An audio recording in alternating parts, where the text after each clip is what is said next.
Senin, 8 April 2024. Kau lebih tahu yang terbaik bagiku.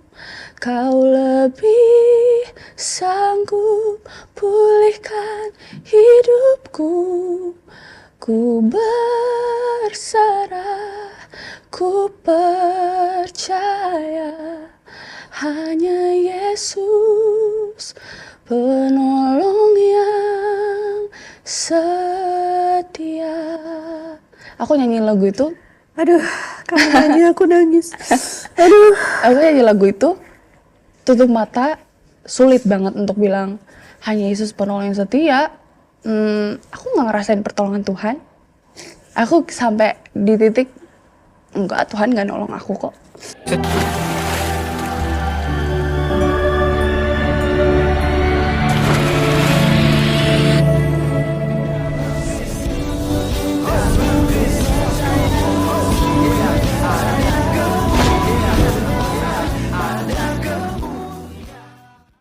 Salam Elechem Bisem Yeshua Hamasiah. Salam damai sejahtera dalam nama Tuhan Yesus Kristus untuk kita semua. Teman-teman sekalian, kali ini kita akan mendengarkan satu kesaksian daripada Melita Sidabutar, teman-teman sekalian, yang dimana beberapa waktu yang lalu telah dipanggil oleh Tuhan yang menyusul saudari kembarnya.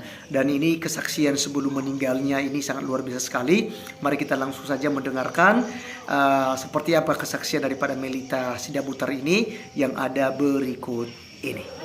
Lebih tahu yang terbaik bagiku. Kau lebih sanggup pulihkan hidupku.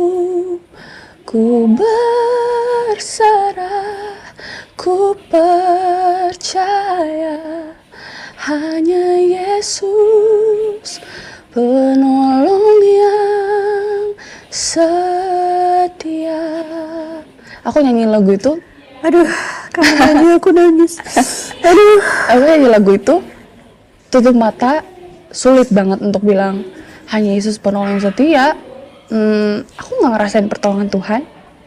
Aku sampai di titik enggak, Tuhan nggak nolong aku kok. Kamu marah karena Tuhan ambil Aku marah. saudara kembar kamu. Aku marah. Tapi ada satu kesadaran aku nggak bisa marah. Aku takut sama Tuhan. Jadi kayak aku nggak bisa ngapa-ngapain juga tanpa Tuhan. Dan Jadi kayak bingung gitu ya? bingung. Aku nggak, maksudnya aku tumbuh di keluarga yang bawa pelayanan dan segala macam. Jadi kalau misalnya aku marah sama Tuhan, kayak salah deh aku ada kayak gitunya. Padahal pengen marah, tapi kayak aku cuman bertanya-tanya, kok Tuhan tega ya gitu. Tuhan tahu aku nggak bisa loh. Sampai akhirnya jalan, nemuin lagu sih mengucap syukur. Lagu ini tuh lucunya pas papa mama juga bilang waktu itu, tapi bener ya dek, mengucap syukur dalam segala hal gitu. Aku ya cuman mikir, iya kenapa lagu ini harus aku yang nyanyiin ya? Kenapa kayaknya Tuhan tuh mau ngomong lewat lagu ini ya?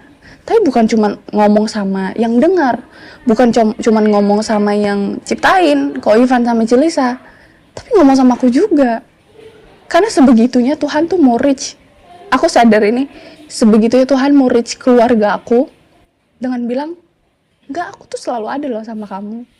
Jangan ngerasa semua hal malang yang menimpa kamu menandakan aku nggak sayang sama keluarga ini. Justru kan aku sayang banget. Kamu harus rasain aku ada. Caranya ya kayak gini. Akhirnya dari situ belajar lagi sama papa mama juga, sama abang-abang aku.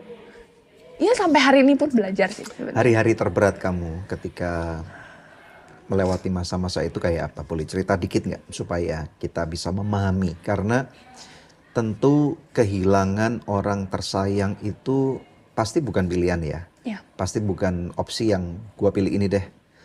Tapi kalau bisa malah dihindarin.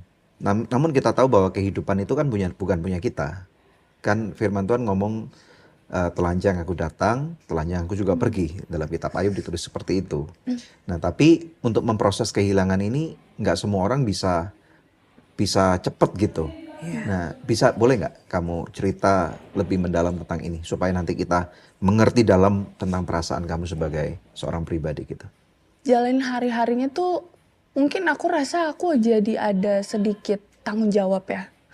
berat banget rasanya karena selama ini sosok yang aku idolakan gitu bahasanya Melisa Tuhan panggil dan dia tuh seseorang yang paling kuat di rumah gitu. Paling Oh, ya? kuat. Paling kuat Dalam di hal rumah. apa? Jadi ya kan tahun sebelumnya pekerjaan papa tuh ya ibaratnya kita langsung singkat aja ditipu orang lah gitu. Morat-marit berarti ini. Iya, Keuangan ini- keluarga morat-marit. Iya itu wah kacau gitu. Iya. Kacau terus jadinya aku nggak bisa kuliah dan segala macam. Aku protes, aku bilang sama Elisa, aku bilang Kak, tapi kita nggak bisa kuliah loh. Kita nggak tahu masa depan dan segala Iya, macam dan bla bla bla. Terus dia cuma bilang kayak gini, kamu nggak boleh meragukan Tuhan. Kalau Tuhan maunya kayak gini. Terus aku lihat dia enjoy, dia tetap di rumah tuh malah cobain masak menu apa, cobain baking apa. Kok dia selalu punya semangat ini, bahkan nggak 1-2 kali papa dan mama tuh sering banget dinasehatin sama Melisa sendiri gitu. Kalau papa sama mama kayak ngerasa kok gini ya Kak gitu. Papa mama jangan tanya kayak gitu. Kita tuh meragukan Tuhan, apa kita sepenuhnya berserah? Aku kayak dikit gampang gitu kan. Tapi aku diam karena semua orang di rumah ya manggil dia kakak kan. Jadi semuanya pada respect juga sama Melisa. Jadi walaupun dia anak nomor 3, tapi seringkali dia berlaku jadi anak Paling tertua tua gitu. iya. Paling Bijaksana tua. ya dia ya. Bijaksana. Wow. Bahkan abang aku yang paling tua juga denger-dengeran banget sama Melisa gitu. Wow, ini berarti salah satu penopang keluarga dong.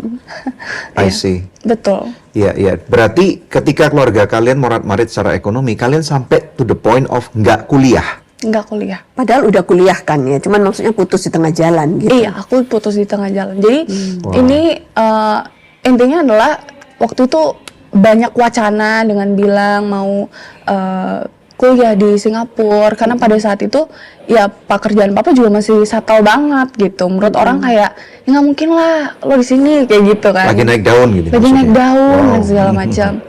Tapi sampai akhirnya di poin ya itu ya papa ngerjain satu proyek dan papa tuh giving dulu orangnya gitu. Papa jadi giving dulu, ngasih dulu dan segala macam.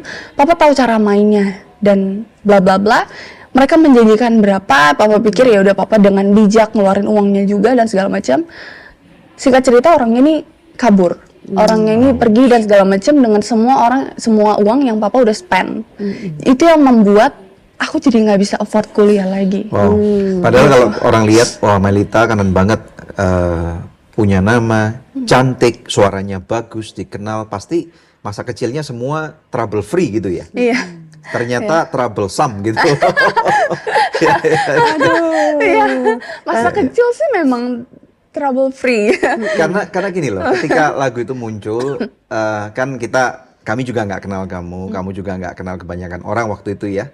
Kita lihat ini pasti anak orang kaya nih yang buat video klip kayak gini nih. Anak keren banget kan ya video Keren klipnya banget ya. ya. Ini dimodelin buat kayak ada hujan saljunya, ada di hutan pinus di mana gitu. Ini keren banget. Ini pasti anak orang kaya nih, anak konglomerat nih pasti.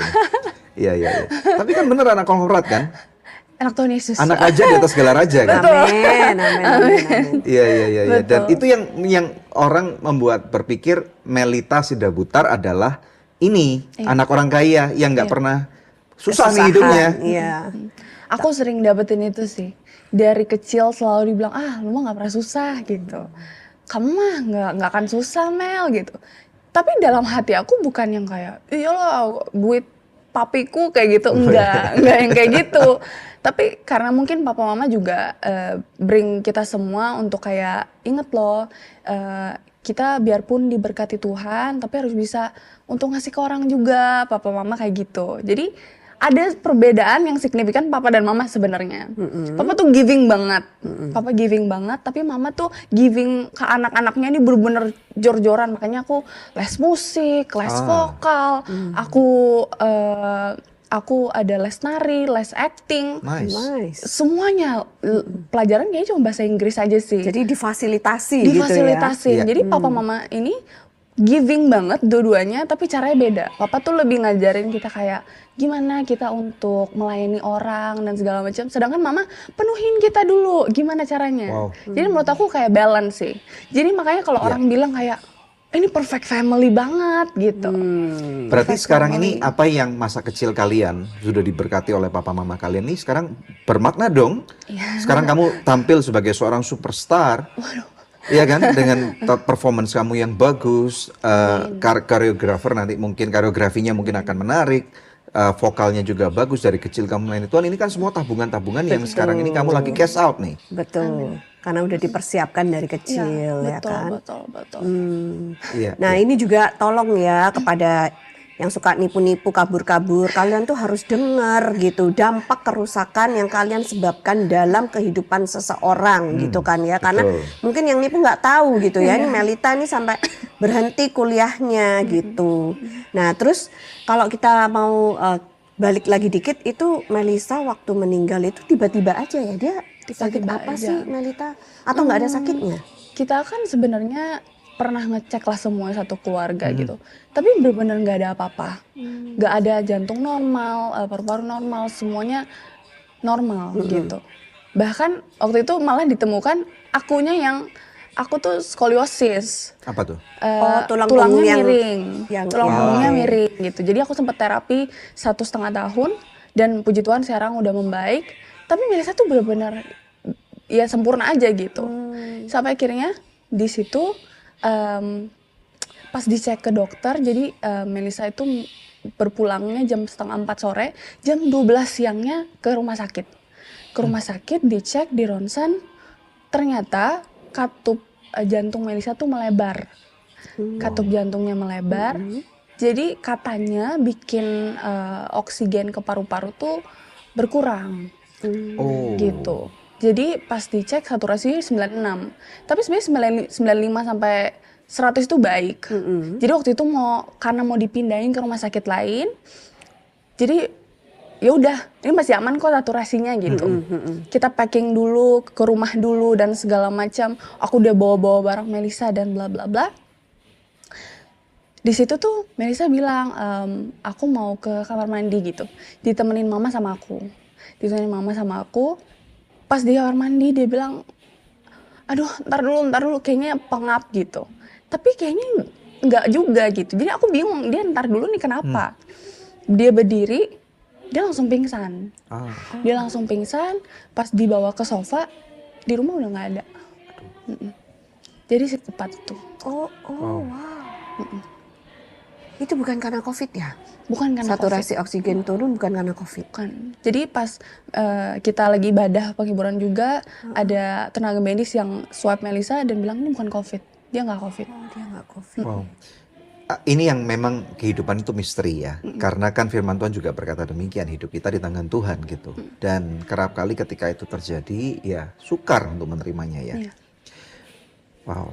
Tapi kalau saya tahu itu memang kehilangan Melisa berat.